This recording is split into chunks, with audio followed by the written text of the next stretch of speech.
La réaction de Barack Obama n'a pas traîné après le carnage perpétré par un jeune homme de 21 ans dans une église de Charleston hier aux États-Unis.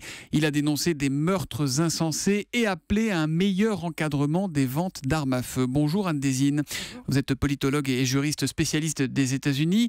On a envie de lui répondre à Barack Obama blablabla parce que c'est lui qui voulait lutter dès qu'il a été élu contre les armes à feu. On a l'impression qu'il a à peu près les mêmes propos, sincèrement émus, mais les mêmes propos impuissants après chaque drame de ce type.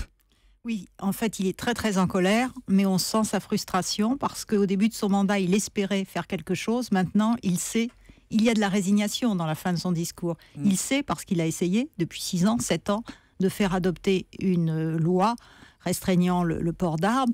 Et il avait une occasion en or, si j'ose dire. Quand cette dizaine d'enfants a été fusillée dans une école, l'opinion publique s'est mobilisée, donc ça a vraiment mis un contexte favorable. Mais il y a des obstacles insurmontables qui sont, 1, culturels et sociétaux, 2, politiques, le lobbying, le financement des campagnes et la puissance du lobby des armes à feu, et 3, judiciaire et juridictionnel, l'attitude des tribunaux. Alors on va les prendre dans l'ordre, ces obstacles. On a un tweet d'Olivier Sarrazin. Le lobby des armes est-il si fort qu'il fait plier tous les gouvernements américains? C'est quoi exactement ce lobby des armes dont on parle autant aux États-Unis? Ça s'appelle la National Rifle Association. C'était à l'origine une association de gens comme chez nous qui chassent et qui ont des fusils. Et d'ailleurs, il y a eu des lois qui ont été adoptées en 80-94. Ce ne serait plus possible maintenant, parce qu'au fil des années, c'est devenu un repère de sectaires qui veulent une interprétation du 2e amendement qui dit « vous avez le droit de porter une arme », mais à l'origine... Parce que c'est un droit constitutionnel aux États-Unis. C'est ça le problème. C'est-à-dire que c'est difficile de limiter, et c'est encore plus difficile maintenant, depuis 2 décisions de la Cour suprême de 2008 et 2010, qui ont dit c'est pas seulement le droit de porter une arme dans le cadre d'une milice, parce qu'à l'origine c'était ça, protéger les individus contre le méchant État fédéral. Donc il fallait qu'au niveau des États, ils puissent se regrouper et lutter si nécessaire. Mais depuis ces 2 décisions, c'est un port d'armes individuel. Et donc la législation de la capitale fédérale, d'ici et de Chicago, qui avait essayé d'interdire les armes, a été déclarée inconstitutionnelle sur le fondement du 2e amendement par la Cour suprême. Il y a beaucoup de personnalités de stars qui soutiennent cette NRA. Chuck Norris, Whoopi Goldberg, Tom Selleck, Magnum, Clint Eastwood, évidemment Charlton Heston, le plus emblématique de tous. Oui, parce que lui a été président pendant 5 mandats. Mais c'est vrai que ce sont des personnes visibles, mais en termes de statistiques, Hollywood est généralement à gauche, progressiste et hostile à la NRA. Et de temps en temps, il y a des mouvements d'opinion au sein d'Hollywood pour dire que c'est à cause, alors c'est toujours ambivalent, mais à cause de ces films violents qu'il y a aussi toutes ces violences. Que les 2 sont liés, c'est une sorte de cercle vicieux, voilà, en fait. Exactement. Mais les faits divers et les carnages ne font pas évoluer les mentalités? Non, parce qu'à chaque fois, il y a un sursaut. Le meilleur exemple, c'est en 2012. École primaire, et en plus, c'était dans le Connecticut, c'est-à-dire un État du Nord, un État qui n'est pas habitué. Lorsque les carnages ont lieu dans le Sud, on dit... C'est Newton, c'est la théorie de Newton, c'est ça? Oui, c'est ça, de Newton. 14 décembre 2012, voilà. Ouais. Et donc, lorsque c'est la Californie, quand c'est les États du Nord, vraiment l'opinion publique est secouée, et là, c'était des enfants. Et donc, il y a eu une vraie mobilisation, et d'ailleurs, il y a un projet de loi qui a été porté dans les 2 chambres, qui est avancé beaucoup plus loin que tout ce qui s'était passé, porté par une sénatrice qui malheureusement va quitter le Sénat, Dianne Feinstein, de Californie.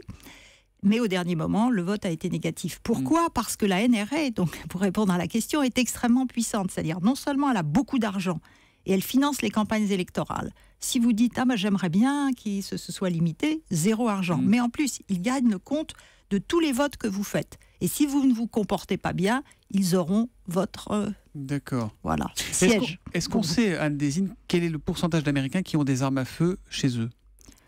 Alors, tout dépend des États. Si on prend les villes, ils sont assez peu nombreux. Si on prend les États un petit peu ruraux, et en particulier ce qu'on appelle les red states, les États rouges, et d'ailleurs c'est intéressant parce que dans ces États... Rouge, attention, rouge républicain à droite, c'est pas rouge... Voilà. Oui, c'est rouge à droite, mais là en l'occurrence c'est red dans le sens de la géographie, c'est-à-dire la Géorgie, etc., le centre des États-Unis, avec beaucoup de chasseurs, etc. Là tout le monde a une ou plusieurs... Mais ce ne sont pas nécessairement les gens les plus dangereux parce qu'ils ont l'habitude des armes à feu. Ils aiment les armes à feu.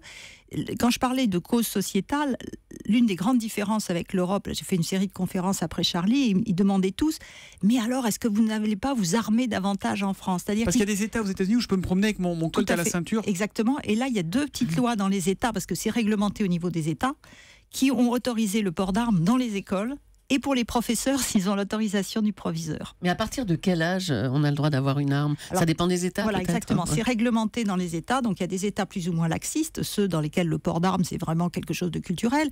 Et puis d'autres, la ville de Chicago, par exemple, avait essayé de limiter. Alors on limite l'âge, il ne faut pas avoir d'antécédents judiciaires.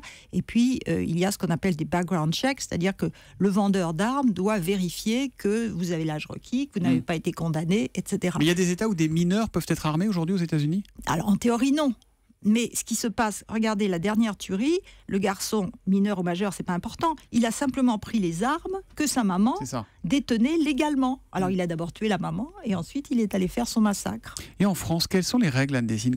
Qu'est-ce qu'il faut faire pour avoir une arme? C'est quand même un peu plus compliqué, un peu plus réglementé. Oui, il y a 4 catégories d'armes à feu. Celles qui sont importantes, on les a comme ça. Il y a déclaration et les armes un peu plus dangereuses, il faut autorisation, mais la plupart sont interdites. On est dans le régime, 4e régime, qui est de l'interdiction. Or, ces armes qui sont frappées par une interdiction chez nous sont en vente libre aux États-Unis, en particulier les armes d'assaut, les AK-47, les Kalachnikov, etc. Et pendant longtemps, on s'est battu, les démocrates, ceux qui voulaient une réglementation, en disant, écoutez, on ne va pas limiter le bon petit revolver ou le fusil, mais au moins ces armes d'assaut. Et la NRA, et c'est là qu'on voit qu'elle a évolué, a dit mais il n'est pas question, on a le droit aussi d'avoir des armes semi-automatiques. Et voilà pourquoi la NRA gagne devant Barack Obama, quelles que soient les tragédies auxquelles les États-Unis sont confrontés. Merci Anne-Dessine, auteure de La Cour suprême des États-Unis, Droit politique et démocratie, publié chez Dalloz. Merci, bonne journée à vous.